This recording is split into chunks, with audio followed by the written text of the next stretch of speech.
onda Scuola di Magia con Claudio Borghi Aquilini.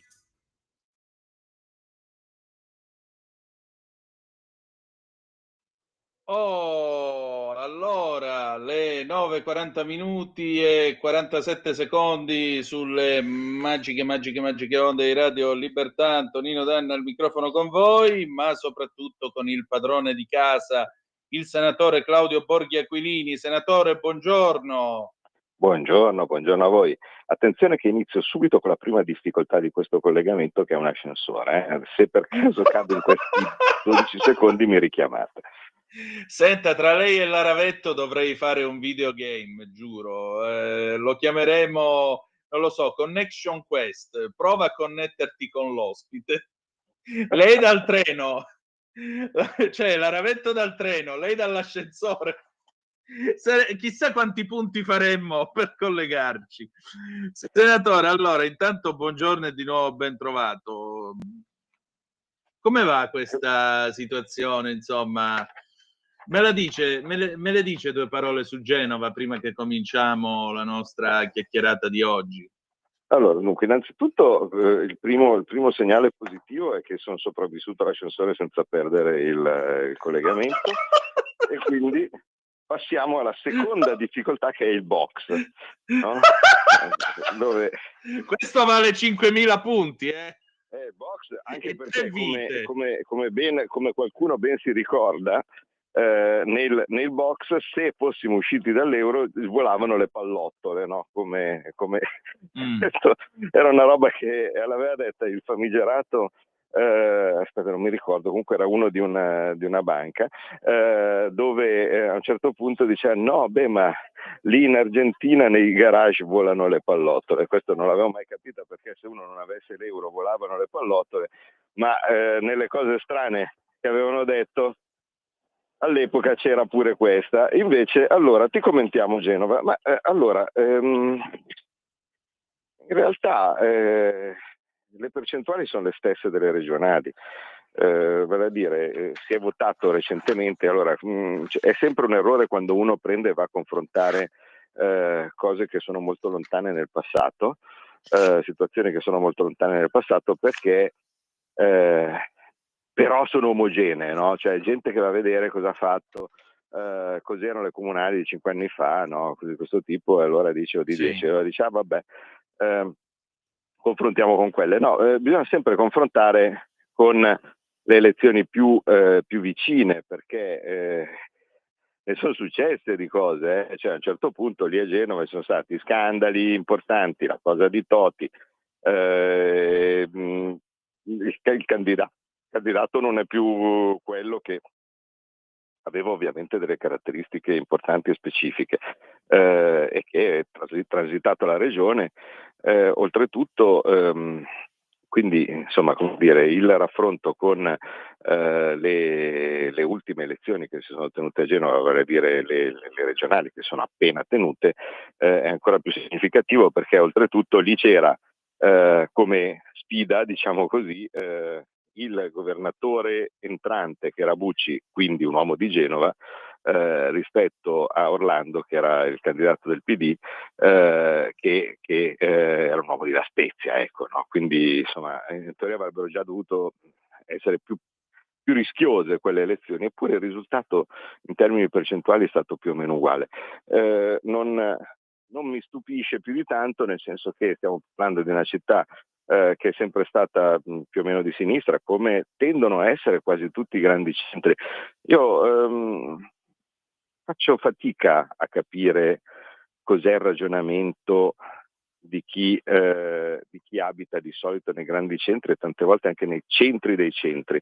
Cioè io per esempio in questo momento sto raggiungendo il box a Milano e faccio veramente fatica a capire come ragiona il milanese. Cioè il milanese vota a sinistra, e quello stesso che magari le politiche poi vota la Lega, però invece per la città vota a sinistra, e poi passa 5 anni a lamentarsi perché è un disastro, perché adesso stanno facendo tipo Attila, stanno tirando su tutto il pavé del centro per mettere un orrido asfalto, perché così facendo le biciclette ecologiche del sindaco Sala vanno meglio, no? E così via. E quindi non capisco, però rispetto, perché per me è importantissimo quello che alla fine è la scelta dei cittadini quando la possono esprimere, cioè per intendersi, senza arrivare alle situazioni che abbiamo discusso nelle ultime volte, tipo in Romania o similari, dove glielo cambiano. Evidentemente ci sono dei ragionamenti che fanno e che devono essere capiti, devono essere intercettati, bisogna oggettivamente forse davvero parlare molto di più con la gente per le questioni locali. Io purtroppo di questioni locali me ne occupo pochino perché è ovvio che, come tutti sanno, parlo di macroeconomia, parlo di insomma contesto generale. E quindi non saprei dare una risposta sinceramente, cosa manca, cosa non c'è in determinate situazioni. Posso dire che tante volte i candidati o similari non si devono imporre, ecco. Cioè, credo che un grave errore che facciano i partiti tante volte è prendere un candidato perché serve per gli equilibri di coalizione, no? E cose di questo tipo, e credere che poi la gente lo voti in ogni caso, insomma. Non è così, e come esempio invece di sindaco e di cosa deve fare davvero un sindaco, io in Toscana ho un esempio di uno fenomenale che si chiama Mario Agnelli, che pur essendo in un posto rossissimo perché è Castiglion Fiorentino, che era uno dei comuni più rossi della Toscana, fa un lavoro molto faticoso ma minuzioso. Lui ogni mattina si sveglia e passa il comune via per via a chiedere tutto quello che non va, no? E cose di questo tipo.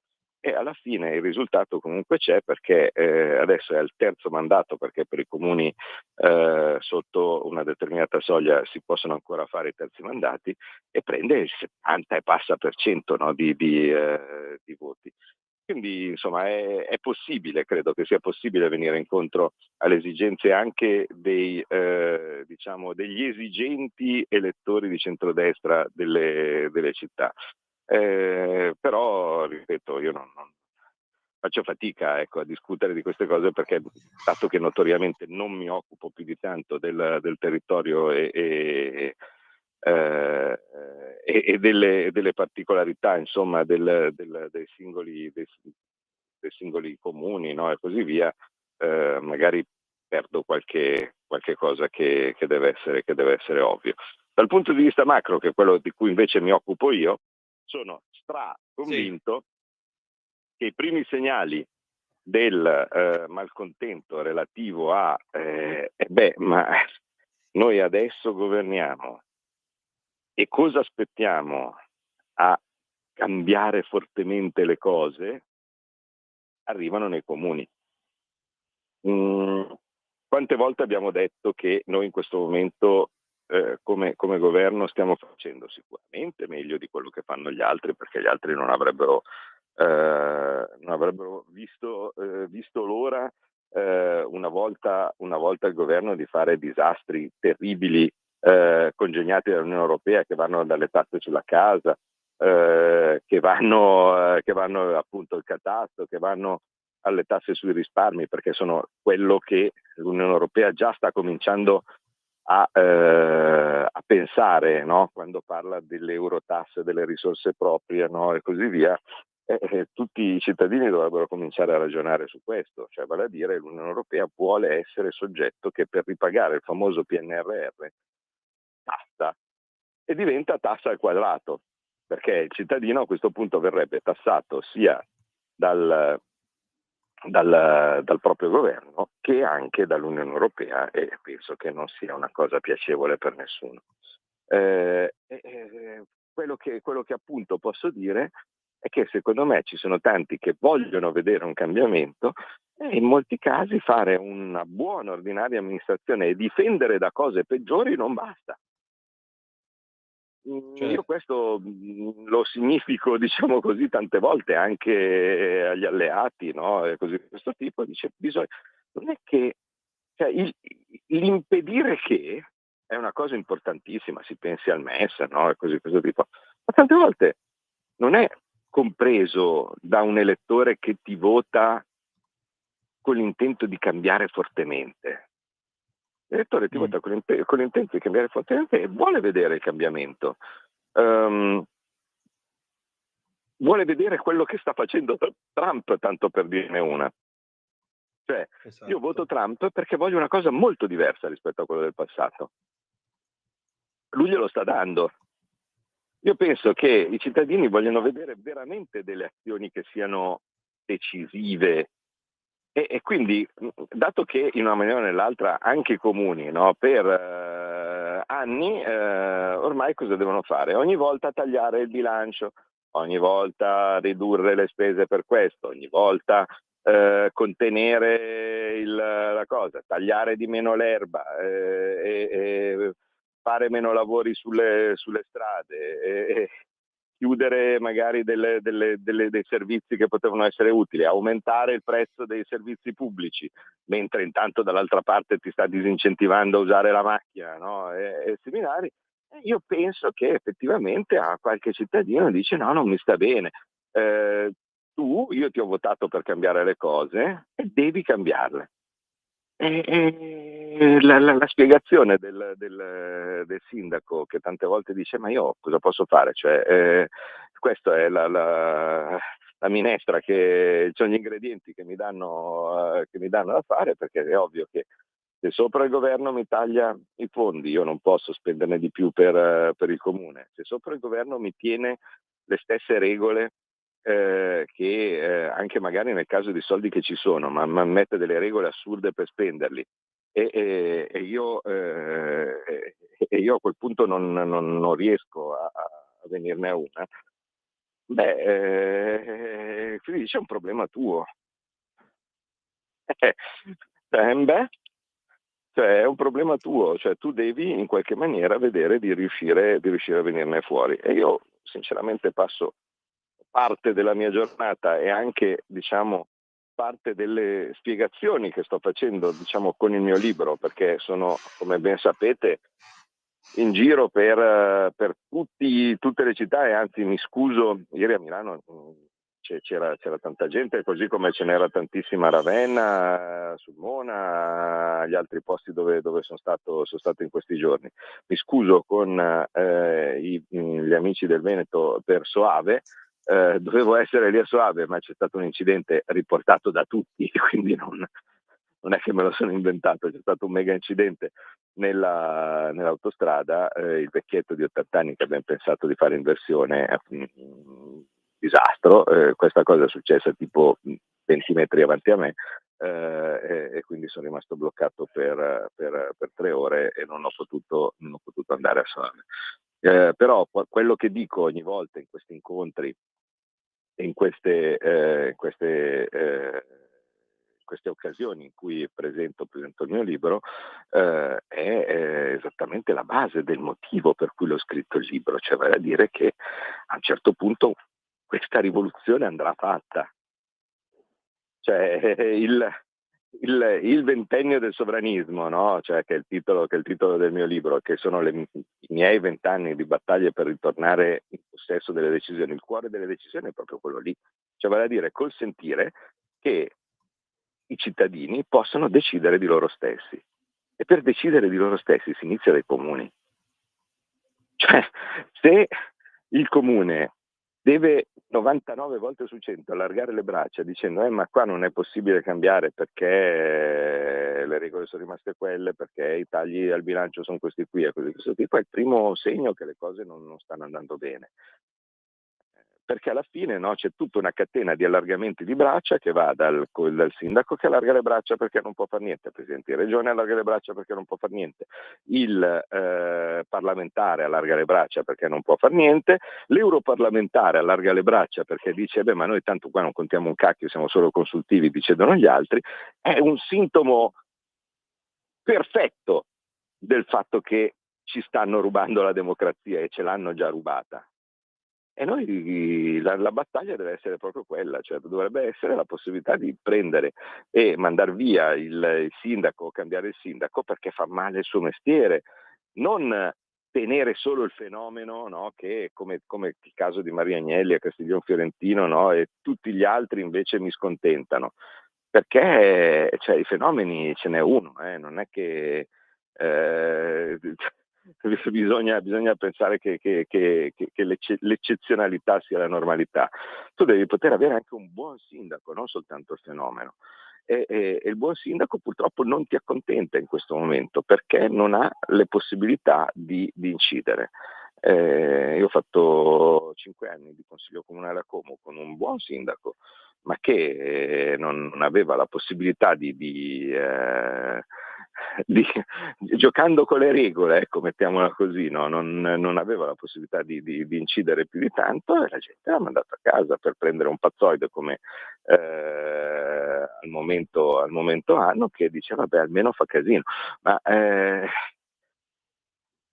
però non deve essere questa la via d'uscita, cioè non è che devi ricorrere al vabbè proviamo questo, no? che è un pomate come dicono in Lombardia, ma almeno fa casino. Bisogna avere la possibilità di essere governati bene, facendo delle scelte che i cittadini possono giudicare, in modo tale che si compia la democrazia così come deve essere, cioè il cittadino che decide per se stesso. È inaccettabile, no, il sistema ma io allargo le braccia perché tanto che posso fare.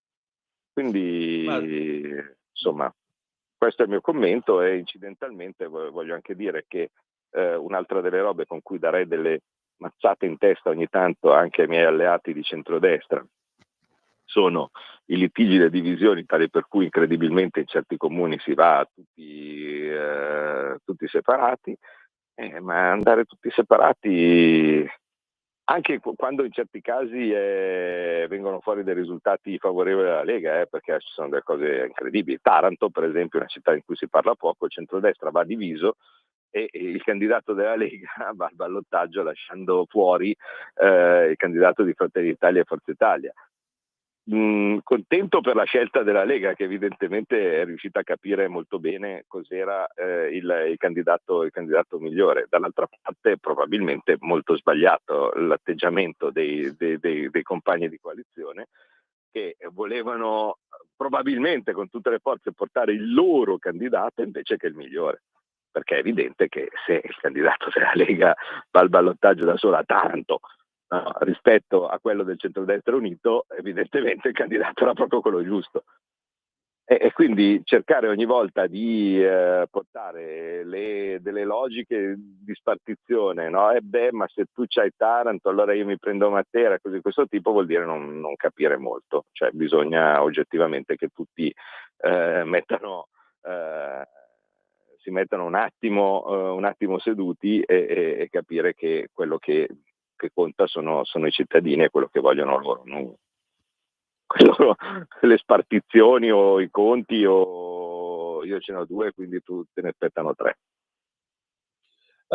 Senatore, qui ci sono alcuni WhatsApp per lei, glieli leggo. Bravo senatore Borghi, è esattamente quello che pensiamo quando votiamo Lega nei comuni.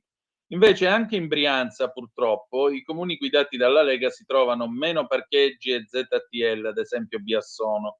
Spero di vederla presto a una presentazione del suo libro. Continui così, Matteo. Ancora.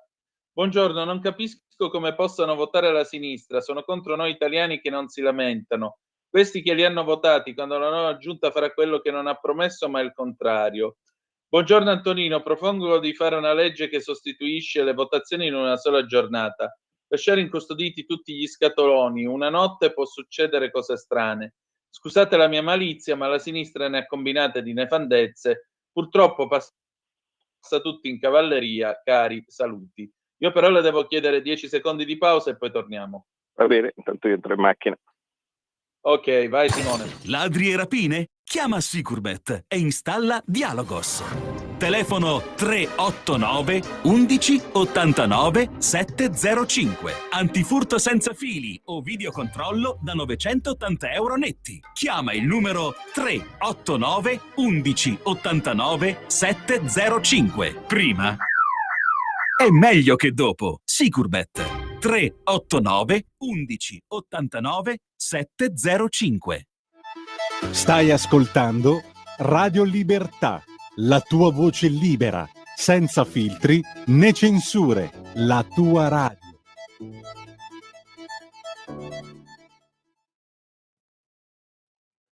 Rieccoci, le 10:48 sulle magiche onde di Radio Libertà. Il senatore Claudio Borghi, Antonino Danna al microfono con voi per Scuola di Magia. Senatore, senta, intanto vabbè, 0292947222 se volete intervenire per telefono, oppure appunto 340-670-9659 se volete mandarci le zappe o WhatsApp. Senatore, intanto che cosa risponde ai nostri ascoltatori?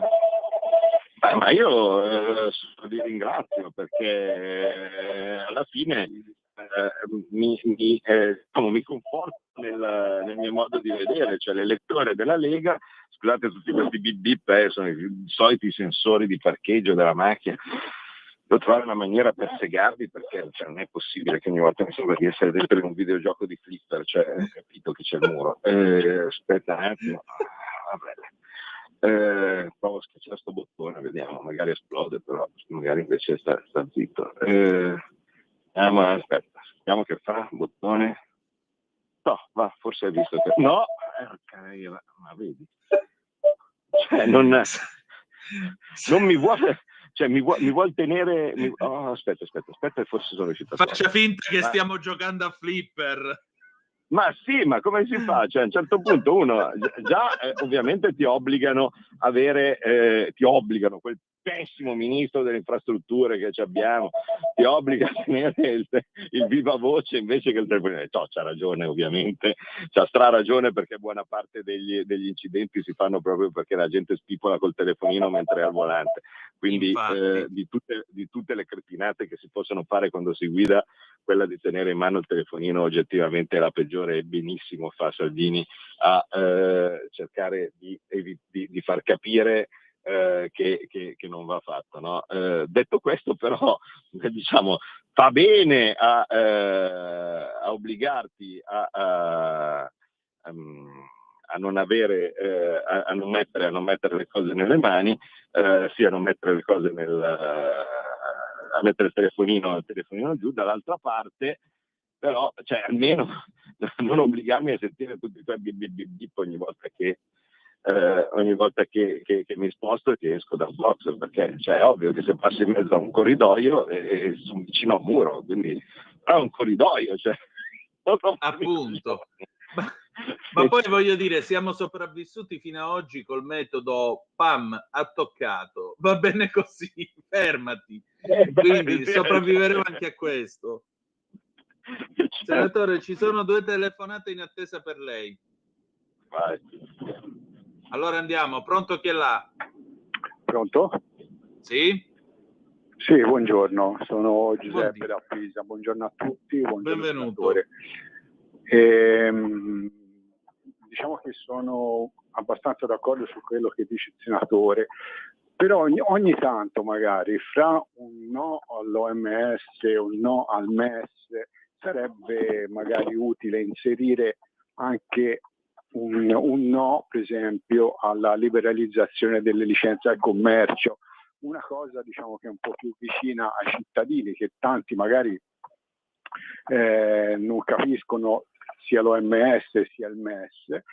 Inserire qualcosa come un ripristino della legge, diciamo, che era antecedente alla legge Bersani, quella sulla liberalizzazione del commercio, magari restituirebbe anche un po' di, diciamo, di volontà di rivuotare verso la legge. È una legge, quella Bersani, che ha distrutto il valore degli immobili e disintegrato, diciamo, il tessuto del centro città, perché sappiamo benissimo ormai le attività commerciali a chi sono in mano.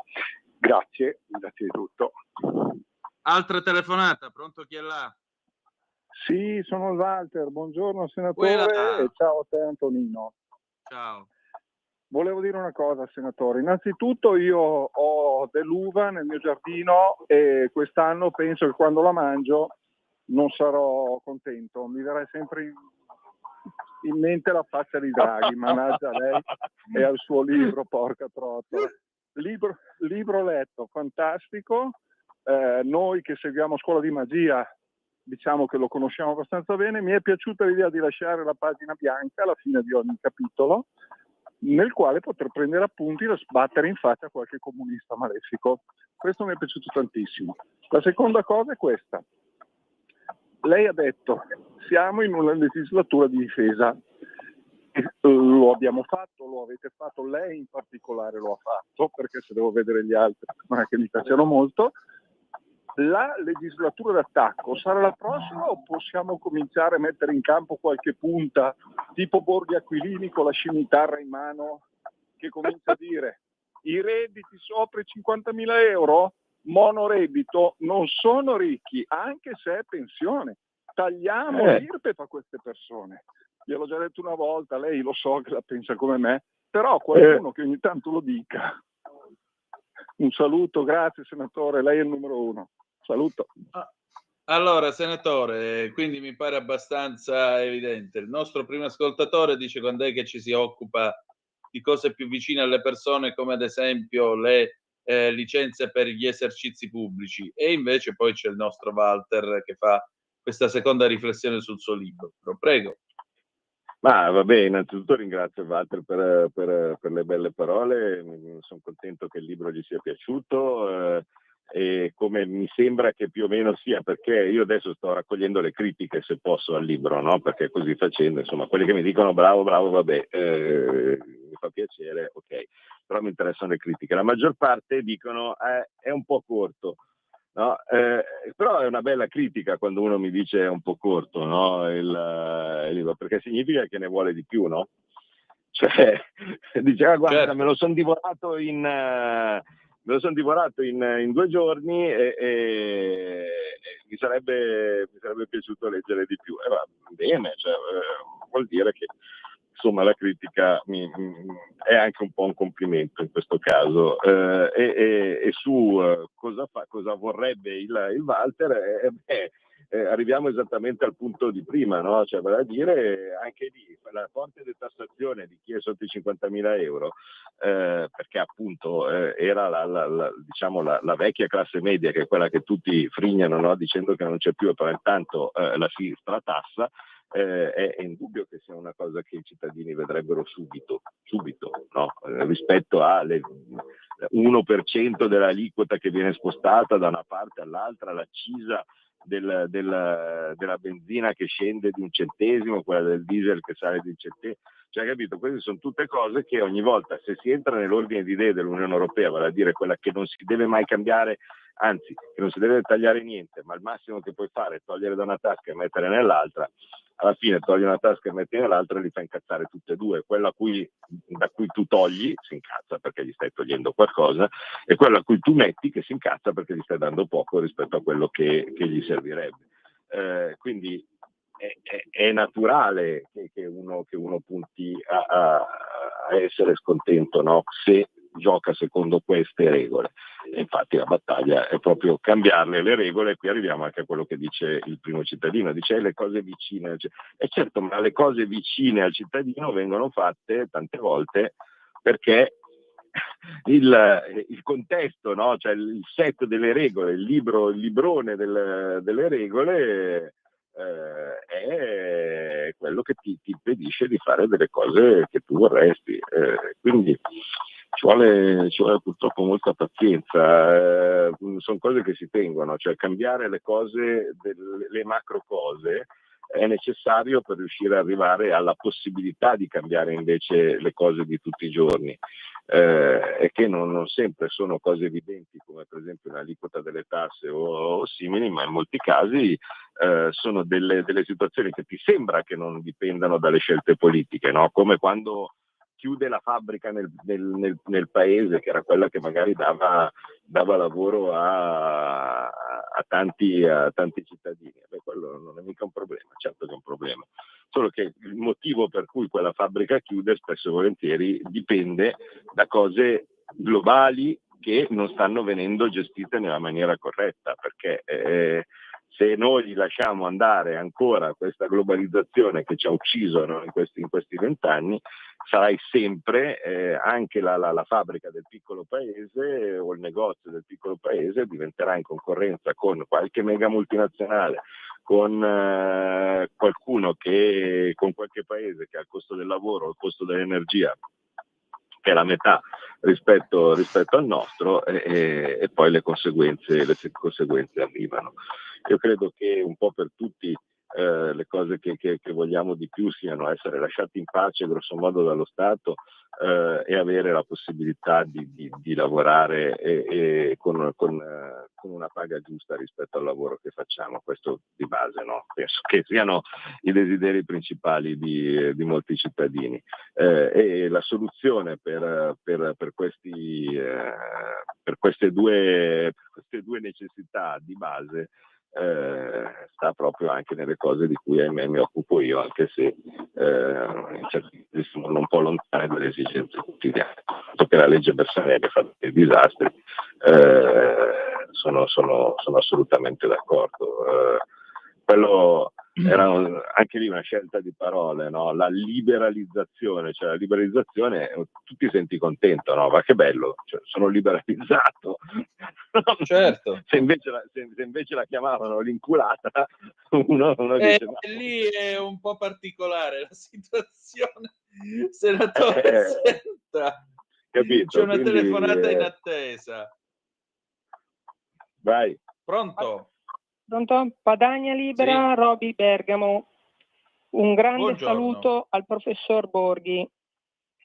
Premetto che ho ordinato il suo libro e non vedo l'ora che diventi bestseller solo per vedere la faccia della Gruber e di Bruno Vespa un po' intorpidita. Allora, ma non so se noti che non ne parla nessuno, cioè, guarda, tranne la Libertà, nessuno ha fatto, anche perché vuole evitare di fare il bis di Vannacci, dice se io vorrebbero parlarne male, no, del mio libro, ma dice se io ne parlo male poi c'è il rischio che magari lo comprano in tanti, e allora faccio la pubblicità. È vero. Perfetto. Allora, una parola a proposito delle centrali nucleari modulari, di cui parlava anche Salvini. Io so che Carlo Rubbia, già dagli anni 90, parlava delle centrali nucleari al torio. Il torio è un elemento molto diffuso, più dell'uranio. So che nel 2024 la Cina ha già messo in funzione una centrale nucleare al torio. Rubbia ha collaborato sia con gli indiani che con i cinesi, e anche grazie a lui che queste centrali sono state aperte. La Cina ha tantissimo torio e si è garantita corrente elettrica per 22.000 anni, ok? Io spero che le nostre centrali nucleari diventino al torio, perché non creano scorie, non c'è la possibilità di creare bombe nucleari, e oltretutto le barre esauste di uranio vengono utilizzate come carburante, quindi distrutte. Cioè, io so che avendo perso la guerra determinate cose non le possiamo fare, però magari anche grazie a lei certe cose magari grazie di tutto. E vorrei dire che le cose che dico in radio sono riportate da riviste scientifiche e da quotidiani, giornali molto importanti. Non sono venuto giù con la piena. Grazie mille, professor Borghi. Alla presto. Grazie. Allora, senatore. Sono cose importantissime, no? Perché sul nucleare noi ci giochiamo, secondo me, buona parte anche della competitività futura. Perché possiamo anche risolvere la questione delle concorrenze sui salari, però se da una parte sta pagando la 10 e noi invece abbiamo quella che costa il 50, poi non è semplice competere, no? Sul dettaglio ovviamente delle questioni relative al nucleare non so rispondere, però so che abbiamo appena fatto una joint venture, scusate un secondo, sì, abbiamo appena fatto una joint venture con che statale, con Enel, Ansaldo e Leonardo Finmeccanica, proprio dedicata al nucleare. Penso che sia molto, molto importante, ecco, come risultato. E questa è, credo, una cosa molto importante. Soprattutto l'importante è andare oltre la paura del nucleare, Certo. torio, non torio, l'importante è che rientriamo nel circuito del nucleare pure noi, visto che ne siamo gli inventori, tra l'altro. Per cui a maggior ragione stupisce che l'Italia non abbia una produzione elettrica nucleare, e stupisce il fatto che dobbiamo continuare a foraggiare i francesi, che invece ne hanno in eccesso grazie al piano che ha voluto De Gaulle negli anni 60. Questa è la differenza tra noi e loro. Noi ne avevamo 4 di reattori, quelli sono arrivati a 50, fate un po' voi le proporzioni. Senatore, senta, qui ci sono altre WhatsApp per lei. Claudio, lei è ancora un'anima pura, io l'ammiro tantissimo. Ancora, nelle città subiamo i sindaci di sinistra come se non esistesse il governo. Siamo ridotti a votare Lega centrodestra come si votava a DC negli anni 70. Mi sa che abbiamo perso il senatore, Simone. O era l'ascoltatore in attesa? Fammi sapere. Ancora, Borghi, perché non si parla di ridurre le tasse delle pensioni, dato che erano soldi già tassati? Da pensioni medio-basse ci sono trattenute di circa 600-700 euro al mese. Ah, è caduto il senatore, ora lo recuperiamo subito. Per quello molti vedono nella politica una zona franca di benessere, Maurizio.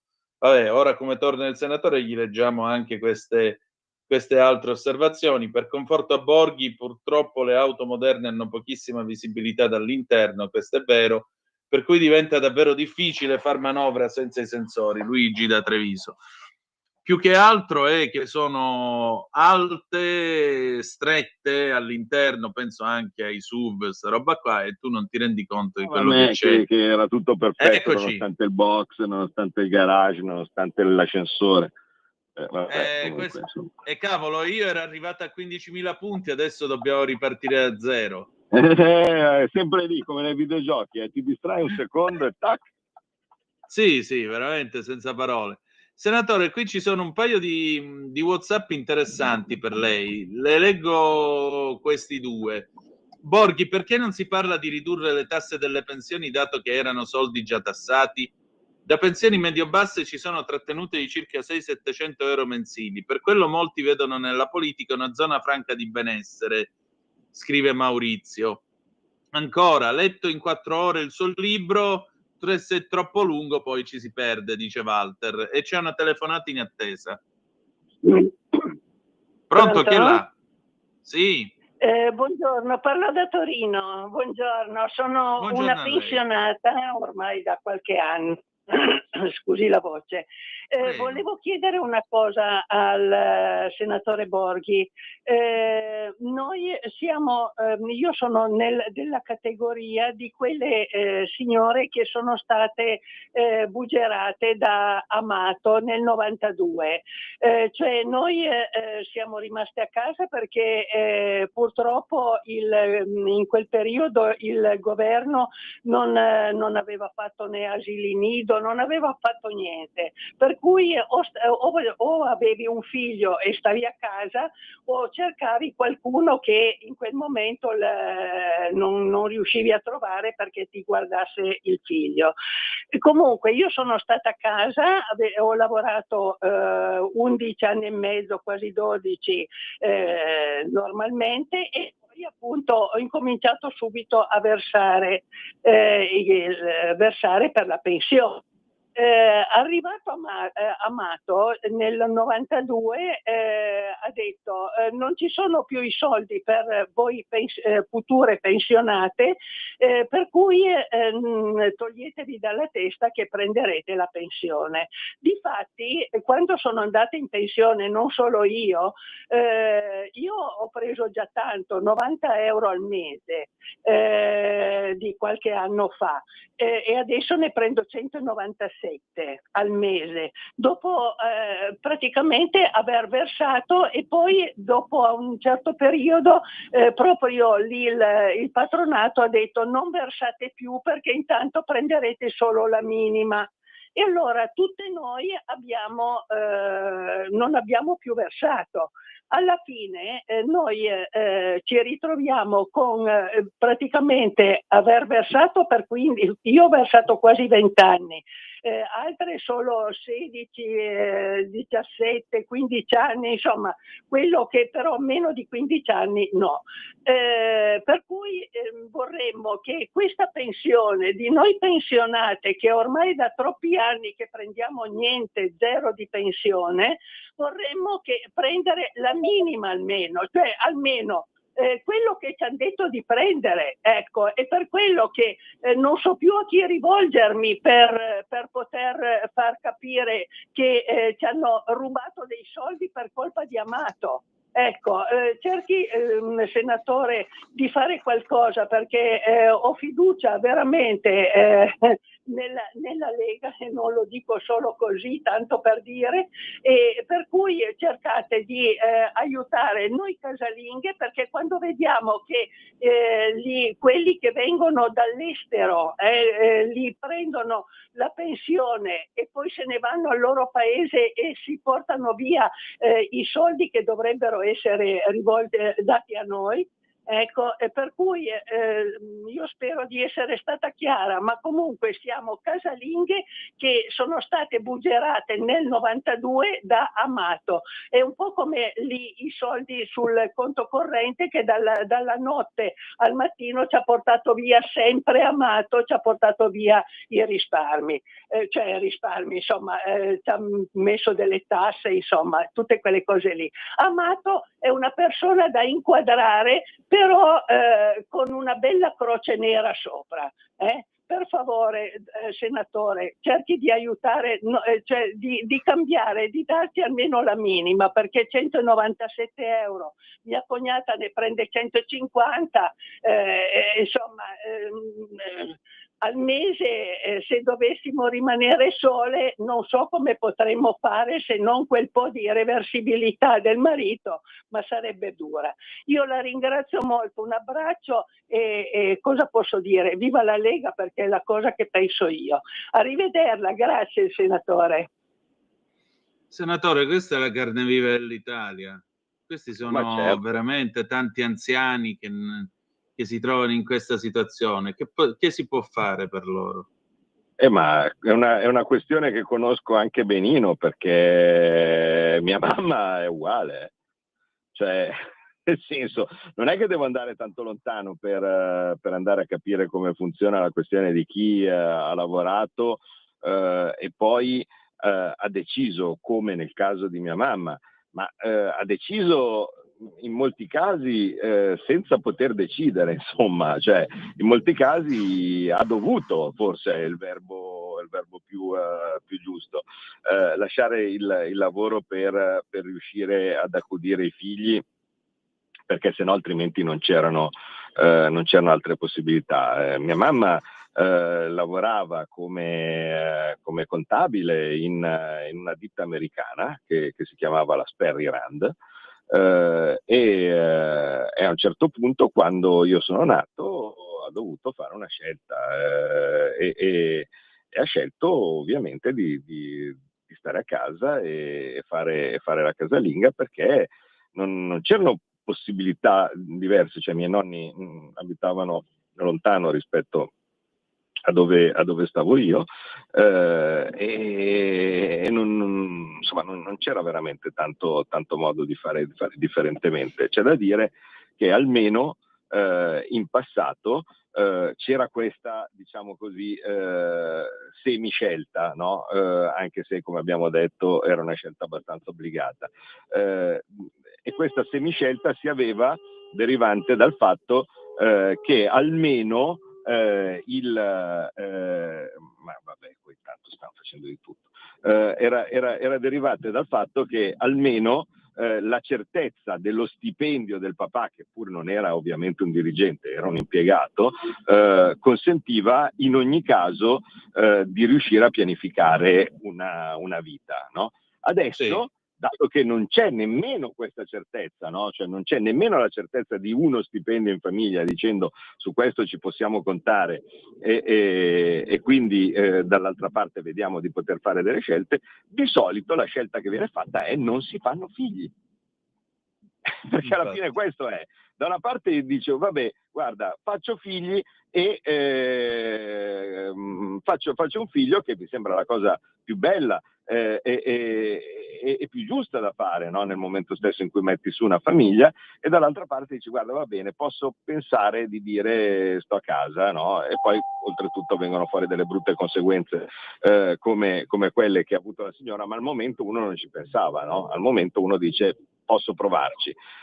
In questo momento non c'è più nemmeno la scelta, perché in molti casi, non essendo certo di nessuno degli stipendi che una famiglia può avere, tante volte si pensa che la soluzione sia io allora non faccio il figlio.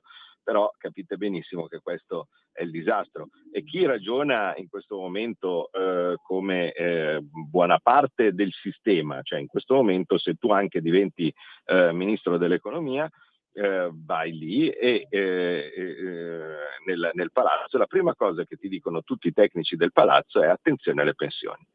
Quindi tu che hai fatto in campagna elettorale, che hai detto pensioni più giuste, cose di questo tipo, ti dico attenzione, perché noi già sulle pensioni stiamo spendendo tantissimo, ogni piccolo ritocco, dato che va su una platea enorme, no, di persone, fa saltare per aria tutti i conti.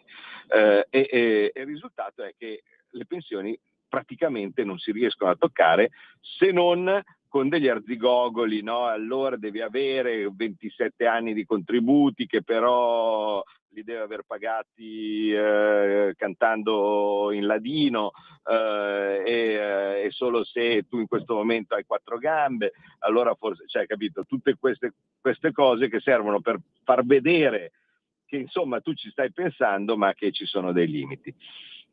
Però signori miei, questo lo dico a tutti, cioè non è che ve lo dico qua alla radio e non lo dico a quelli del MEF, ai tecnici del Ministero dell'Economia, ai nostri che in questo momento combattono come dei leoni, come per esempio il povero Claudio Durigon, che è lì al Ministero del Lavoro e cerca ogni volta di avere un'idea per riuscire a rendere più tollerabile, no, queste situazioni. Però io a tutti lo dico e dico guardate, e qui chiudiamo perché rientra in quello che noi abbiamo detto all'inizio, dico guardate che se qui non cambia il sistema, voi che adesso credete di poter andare avanti facendo il bilancino, togliendo da una parte e togliendo dall'altra, in realtà non arriveremo a niente, perché questa incertezza causata da questo sistema che non fa fare figli, ma se non ci sono figli, ma chi credete mai che riuscirà a sostenere il sistema pensionistico? I barconi, come qualche beota ogni tanto dice, no, che arriva l'immigrato che ci paga le pensioni? Ma cioè, significa essere matti. Cioè, in realtà noi dobbiamo capire che il sistema del welfare dovrà prima o poi essere gestito con sistemi che non sono quelli attuali. E per non sono quelli attuali significa che le regole di bilancio, no, che tutti hanno sempre pensato che noi dobbiamo fare uno Stato come se fosse un'azienda e così sono cazzate. Cioè, noi dobbiamo avere la possibilità di spendere se si può spendere, e dato che la possibilità c'è, perché i soldi non sono non sono finiti, come dimostra il fatto che ti dicono che se vuoi spendere in armi puoi spendere in armi, no? Per 800 miliardi. Ecco, bisogna capire che prima o poi il sistema pensionistico salta per aria se non si mette mano, e per mettere mano ci vuole un'ottica giapponese, io lo dico sempre, cioè i giapponesi che hanno un sistema sociale che in questo momento è abbastanza simile al nostro, uno Stato che era produttivo, che è tuttora produttivo, con una forte anzianità della popolazione, pochi figli e similari, ciò nonostante hanno una vita dignitosa, innanzitutto perché per loro l'anziano è importante, e quindi gli danno peso e lo rincludono nel sistema produttivo. Dall'altra parte invece noi non se ne preoccupano del debito pubblico, perché hanno capito che non è un problema. Loro hanno il 200 e passa per cento di debito pubblico, e in ogni caso la cosa non li turba, ecco, mettiamola così, perché hanno capito che non è un problema. Senatore, il tempo è scaduto, però io la ringrazio come sempre e ci ritroviamo tra una settimana, d'accordo? Prossimo appuntamento ve lo do così per 20 anni di sovranismo, per le prenotazioni, per gli incontri col mio libro, è venerdì a Villa Guardia, provincia di Como. Eccellente, venerdì tutti a Villa Guardia. Alle 8:30, venerdì a Villa Guardia, 8:30 in comune a Villa Guardia, quindi ci troviamo lì. Benissimo, grazie ancora e alla prossima. Grazie, ciao. Avete ascoltato Scuola di Magia.